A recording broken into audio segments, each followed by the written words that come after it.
Michael Bennett woke up before the sun, as he always did. His small apartment was still and cold, the only sound the faint hum of the refrigerator in the kitchen. He glanced at the clock on the wall. 4:05 a.m. Another long day was waiting for him. He quietly slipped out of bed, careful not to wake his daughter, Anna, who was sleeping in the next room. She was only 10, still curled beneath a thin blanket, her hair falling across her face. Michael stood in the doorway for a moment, watching her sleep, and smiled to himself. She was his reason for everything. Life had not been kind to Michael. He had once dreamed of becoming an engineer, of building bridges and skylines, but his father's sudden illness forced him to drop out of college to support his family. Years later, when his wife passed away unexpectedly, he found himself raising Anna alone, scraping by on small jobs and night shifts. He worked as a janitor at the local school during the day and stocked shelves at a grocery store at night. The hours were brutal, the pay barely enough to cover rent and food, but he never let Anna feel the weight of his struggles. For her, he always had a smile, a gentle word, and a story before bed. On his way to work, Michael often thought about the future. He didn't want Anna to grow up thinking life was only about survival. He wanted her to dream bigger than he ever could, to believe that nothing was impossible. That was why, no matter how tired he was, he always made time to sit with her and go through her homework, to ask about her day, to remind her that she was capable of anything. "The world may be heavy, Anna," he often told her, "but your heart is stronger than any burden." At school, Anna saw the difference between herself and other children.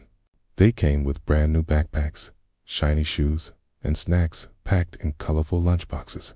She carried secondhand books and wore shoes with fading soles. Sometimes she felt embarrassed, but then she would remember her father's words and hold her head a little higher. She admired him more than anyone else in the world, not because of what he gave her, but because of what he sacrificed for her. One afternoon, her teacher announced a science fair. The students were to build a small project, and the winners would receive scholarships and recognition. Anna's eyes lit up. She loved science, especially the way it explained the stars her father always pointed out to her on late walks home. But as excitement filled the room, Anna's heart sank. She knew projects needed materials, and materials cost money they didn't have. That night, as Michael served her a simple dinner of rice and vegetables, Anna hesitated before speaking. "Daddy, there's a science fair at school," she said softly. "Everyone's going to build something." Michael looked at her, noticing the flicker of doubt in her eyes. "And what about you?" he asked gently. Anna shrugged. "I don't know if I can. We don't have the stuff to make something good." Michael put down his fork and reached across the table to hold her hand. "Listen to me, Anna. You don't need expensive things to build something amazing. You've got imagination, and that's worth more than all the supplies in the world. We'll figure it out together." She smiled faintly, though she wasn't sure how. Later that evening, after Anna went to bed, Michael rummaged through old boxes in the storage closet. He found broken wires, bits of wood, empty jars, and scraps from things he had fixed over the years. To anyone else, it looked like junk, but to Michael, it was potential. He began sketching an idea, his tired eyes lit with determination. He wasn't an engineer on paper, but in his heart, he still was.